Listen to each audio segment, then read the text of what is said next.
ಒಂದು ಚುನಾವಣೆ. ಈ ಬಗ್ಗೆ ಮಾಜಿ ರಾಷ್ಟ್ರಪತಿ ಕೋವಿಂದ್ ಅವರ ನೇತೃತ್ವದ ಕಮಿಟಿ ಒಂದು ವರದಿಯನ್ನು ಕೊಟ್ಟಿದೆ. ಕೇಂದ್ರ ಸರ್ಕಾರ ಅದನ್ನು ಪುರಸ್ಕರಿಸಿದೆ. ಕಾರಣ ಇಷ್ಟೇ, ಪ್ರಜಾಪ್ರಭುತ್ವದಲ್ಲಿ ಪ್ರಜೆಗಳಿಂದ ಸರ್ಕಾರಗಳು ಆಯ್ಕೆ ಆಗಬೇಕು, ಆ ಸರ್ಕಾರಗಳು ಕೆಲಸ ಮಾಡಬೇಕು.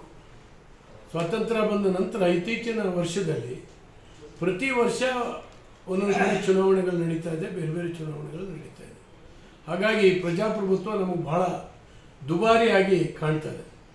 ಈ ಪದೇ ಪದೇ ಚುನಾವಣೆಯಿಂದಾಗಿ ನೀತಿ ಸಂಹಿತೆ, 5-6 ತಿಂಗಳ ಕಾಲ ಅಭಿವೃದ್ಧಿ ಕೆಲಸಗಳು ಸ್ಥಗಿತ ಆಗ್ತದೆ, ಮತ್ತು ಬಹಳ ದೊಡ್ಡ ಹಣದ ವೆಚ್ಚ ಈ ಚುನಾವಣೆಯಲ್ಲಿ ಆಗ್ತಾಯಿದೆ. ಸರ್ಕಾರದ ಕಡೆಯಿಂದ, ಎಲೆಕ್ಷನ್ ಕಮಿಷನ್ ಕಡೆಯಿಂದ ವೆಚ್ಚ ಆಗ್ತಾಯಿದೆ. ಅದಲ್ಲದೆ ಅಭ್ಯರ್ಥಿಗಳು ಕೂಡ ವೆಚ್ಚ ಮಾಡ್ತಾರೆ. ಇದರ ಪರಿಣಾಮವಾಗಿ ಭಾರಿ ದೊಡ್ಡ ಆರ್ಥಿಕ ಹಿನ್ನಡೆ ಈ ದೇಶಕ್ಕೆ ಆಗ್ತದೆ. ಈ ಹಿನ್ನೆಲೆಯಲ್ಲಿ ಒಂದು ದೇಶಕ್ಕೆ ಒಂದು ಸಾರಿಗೆ ಚುನಾವಣೆ ನಡೆಸುವಂಥದ್ದು ಹಿಂದೆಲ್ಲ ಆಗ್ತಾಯಿತ್ತು.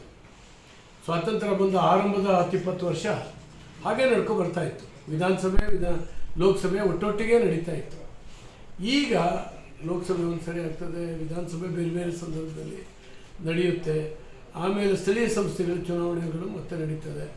ಇದರಿಂದಾಗಿ ಭಾಳ ದೊಡ್ಡ ನಷ್ಟ ಆಗ್ತದೆ. ಆದ್ದರಿಂದ ಕೇಂದ್ರ ಸರ್ಕಾರ ತರಲಿಕ್ಕೆ ಉದ್ದೇಶ ಆಗಿರ್ತಕ್ಕಂಥ ಇದನ್ನು ವಿರೋಧ ಪಕ್ಷಗಳು ಇವತ್ತು ಟೀಕೆ ಮಾಡಲಿಕ್ಕೆ ಶುರು ಮಾಡಿದ್ದಾರೆ. ಅವರಿಗೆ ಇದ್ರ ಬಗ್ಗೆ ಡೀಟೇಲ್ ಚರ್ಚೆಗೆ ಹೋಗಲಿಕ್ಕೆ ಅವರಿಗೆ ಆಗೋದಿಲ್ಲ. ಒಂದೇನೆಂದರೆ, ಮೋದಿ ತಂದಂಥದ್ದನ್ನ ಎಲ್ಲದನ್ನೂ ಕೂಡ ನಾವು ವಿರೋಧ ಮಾಡಬೇಕು ಅನ್ನುವಂಥ ಒಂದೇ ಕಾರಣಕ್ಕಾಗಿ ಇವತ್ತು ವಿರೋಧ ಮಾಡ್ತಾ ಇದ್ದಾರೆ. ಆದ್ದರಿಂದ ದೇಶದ ಹಿತ ದೃಷ್ಟಿಗಿಂತ ಮೋದಿ ವಿರೋಧಿಸುವಂಥದ್ದು ನನ್ನ ಮುಖ್ಯ ಅಂತ ಅವರು ಭಾವಿಸ್ತಾರೆ.